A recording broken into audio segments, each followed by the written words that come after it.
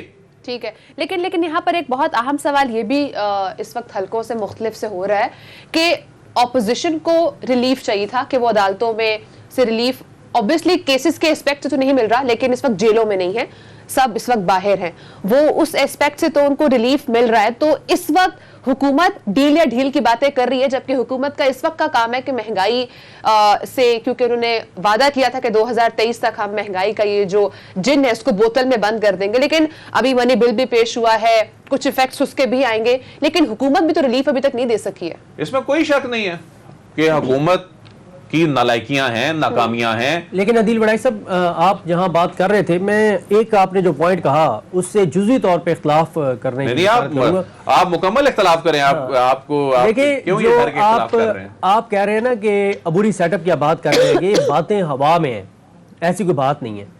دیکھیں عبوری set up, میں یہ تو نہیں کہتا کہ 2023 سے پہلے عمران خان کو ہٹا کے کچھ ہو رہا ہے, اس حد تک میں آپ سے اتفاق کرتا ہوں, لیکن 2023 کے بعد کیا ہوگا میں یہ سمجھتا ہوں کہ یہ بہت ساری جگہوں پہ ڈسکشن جاری ہے کہ 2023 کے بعد کیا ہوگا. مجھے اچھا جی, مجھے ایک بات بتائیں جی, یہ صدیق جان صاحب نے جو بات کر دی ہے, صدیق جان صاحب جیسا ایک سینسیبل جرنلسٹ جو کہ آئین قانون کو روزانہ رپورٹ کرتا ہے, جو سپریم کورٹ آف پاکستان میں جا کر صدیق جان صاحب جو ہیں بڑے بڑے آئینی کیسز کو رپورٹ کرتے ہیں, مجھے ایک بات بتائیں, حکومت اپنا وقت پورا کرتی ہے 2023 میں, اور کون یہ جرت کرے گا کہ 90 دن سے 91 دن تک بھی لے جائے, آئین کو وائلیٹ کون کرے گا؟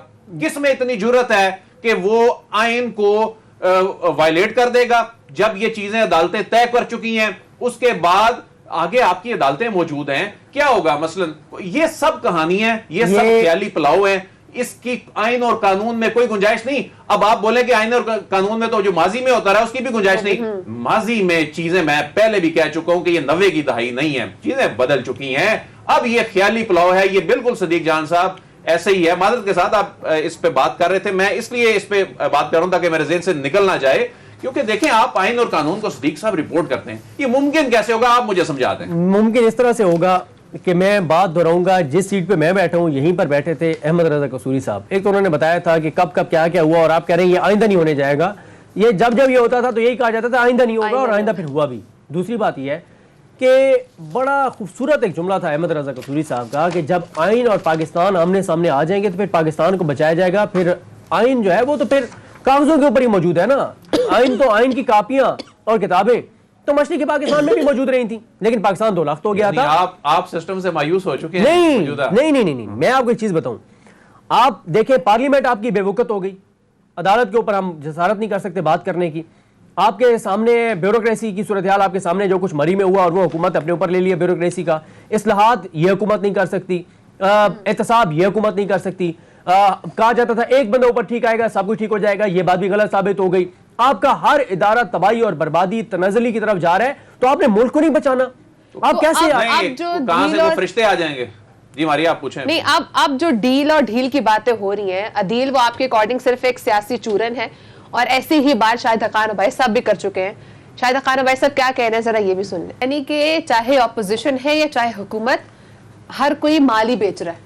مال ہی بیچنا ہے, دیکھ لیں انہوں نے کہہ دیا, بتا دیا, انہوں نے ایکسپوز کر دیا. ویسے زیادتی کی ہے شاہد حقان عباسی صاحب نے, میں سمجھتا ہوں کہ ہمارے ٹی وی پروگرامز کے ساتھ زیادتی کی ہے, یہ جو ہمارے میڈیا پہ, کہ اس کا مطلب ہے یہ چورن بک رہا تھا, مال بک رہا تھا, اس میں کوئی حقیقت نہیں تھی.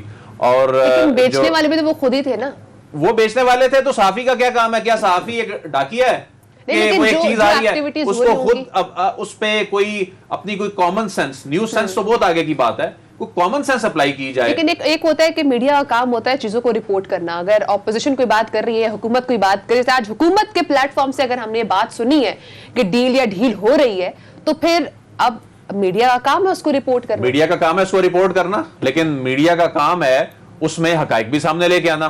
اگر آپ نے صرف سیاستدان کو ہی یہ سمجھنا ہے کہ وہ ٹھیک بات کر رہا ہے, سوئچ آن کر دیں لائیو کا, اور ہو بھی ویسے یہی رہا ہے کہ سارا دن پولیٹیشین آ کے بات کرتے ہیں, اپنا نیریٹو دیتے ہیں, ٹی وی ٹاک شوز میں بھی آلموسٹ وہی بات ہوتی ہے, اور حقائق کہیں چھپ جاتے ہیں. اس کے بعد پھر اس کے کئی ہفتوں بعد آ کر شاہد حقان عباسی صاحب آ کر بتاتے ہیں, وہ کہتے ہیں جی ہم نے بھی تو کوئی چیز بیچنی تھی نا, وہ بک گئی. تو بہرحال انہوں نے, اچھا اب حیران کن بات یہ ہے کہ جس مسکراہٹ کا ذکر اس وقت ایاز صادق صاحب جس کانفیڈنس سے کر رہے تھے, اس وقت تو نون لیگ جس انداز میں ان کے رہنما بات کر رہے تھے, اور واقعی ایسا لگ رہا تھا کہ کوئی انقلاب آنے والا ہے نا, اب انقلاب آ جائے گا. اب میاں صاحب تیار ہیں, وہ ملک میں اس وقت حالات خدا نہ خواستہ بڑے خراب ہیں, انہوں نے آ کے ٹھیک کر دینے ہیں.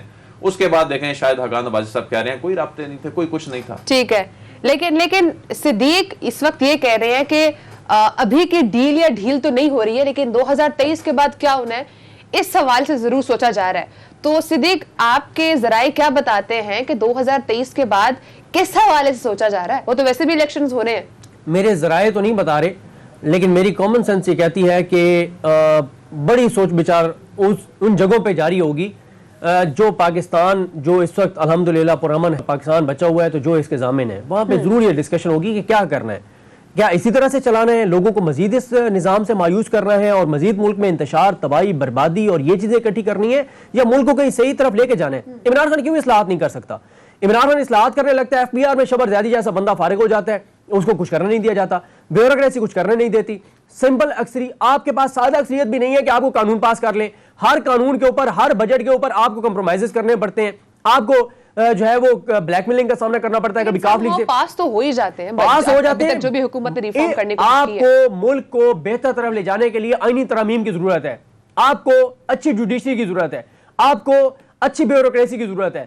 یہاں پہ تو آپ ایک سرکاری ملازم کو نکالتے ہیں 2010 میں, اور اس کا فیصلہ الٹیمیٹلی اور اس کا فائنل ڈیسیژن 2020 میں آ کے سپریم کورٹ میں ہوتا ہے. آپ تو ایک چپراسی کو فارغ نہیں کر سکتے اس قانون کے تحت. کیسے آپ اس ملک کے اندر بڑی ریفارمز لے کے آئیں گے؟ کیسے اس ملک کے اندر آپ احتساب کریں گے؟ یہ سعودی عرب نہیں ہے کہ آپ بڑے بڑے ہوٹلز میں بڑے بڑے مگر مچھوں کو ڈال دیں اور ان کو کہیں جب تک پیسے نہیں نکالو گے تو میں نہیں نکالیں گے. یہ پاکستان کے اندر جو پاکستان کا نظام ہے یہ بیسیکلی کرپٹ کو سپورٹ کرتا ہے. اس نظام کے تحت پاکستان نہیں چل سکتا, اس پہ فیصلہ کرنا ہوگا. اور میں ایک سخت بات کرنے لگا ہوں جس پہ عدیل وڑائی صاحب کو بہت اعتراض ہوگا.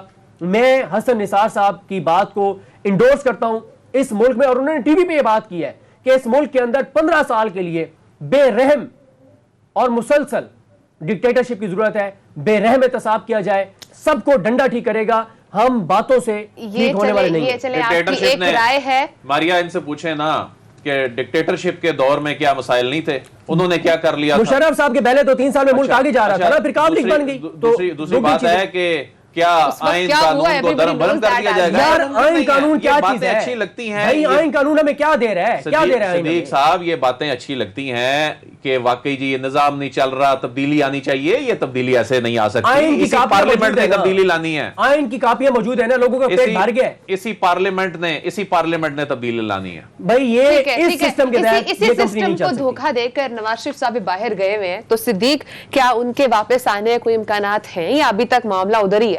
دیکھیں ان کے گرد گھیرا تو بہت تنگ ہو رہا ہے. یعنی آپ دیکھیں کہ 28 کو فیصلہ ہوا لاہور ہائی کورٹ سے رجوع کرنے کا, پھر یو کے میں تحقیقات شروع کرنے کا, پھر یہاں پہ میڈیکل بورڈ بن گیا ان کی رپورٹس کے اوپر. اب جو ہے پھر سلمان شہباز صاحب کے حوالے سے خط لکھ دیا گیا, سہیل اقبال بھٹی صاحب کی خبر تھی.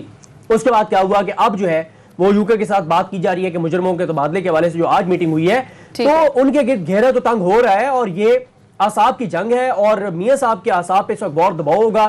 ایک طرف لاہور ہائی کورٹ میں ان کے بھائی کے خلاف حکومت جا رہی ہے, یو کے میں ان کے خلاف تحقیقات, میڈیکل بورڈ بن گیا, ان کے بھتیجے کے حوالے سے لکھ دیا گیا, شہباز شریف کا ایک نیب میں خطرناک کیس ہے. اچھا پروڈیوسر صاحب یہ چلا رہے ہیں, یہ ٹویٹ چل رہی ہے مریم صاحبہ نے کوئی ٹویٹ بھی کیا ہے, کوئی ٹرک کے پیچھے مڑ ڈھولا تیری لوڑ بہ گئی ہے, یعنی کہ نواز شریف صاحب کو بلا رہی ہیں گانوں کے ذریعے. آپ وہ ان ٹرکوں کے اوپر آپ کو پتہ ہے ویسے عوامی آواز ہے صدیق صاحب, یہ عوامی آواز ہے. اگر ٹرکوں کے پیچھے لکھ دیا گیا کہ میاں نواز شریف صاحب جو ہیں ان کی پڑ گئی ہے, تو آپ اس کو انڈر ایسٹیمیٹ نہ کریں. میں آپ کو بتا دوں اگر ٹرکوں کے پیچھے لکھی ہوئی چیز ہی حتمی ہوتی ہے تو اب میں انہیں بتا بھی نہیں سکتا. بریک میں آپ کو دکھا دوں گا ٹرکوں کے پیچھے کیا کیا لکھا. ملاقاتیں بھی تو کر رہے ہیں نواز شریف صاحب. نہیں, کوئی ملاقاتیں نہیں ہے.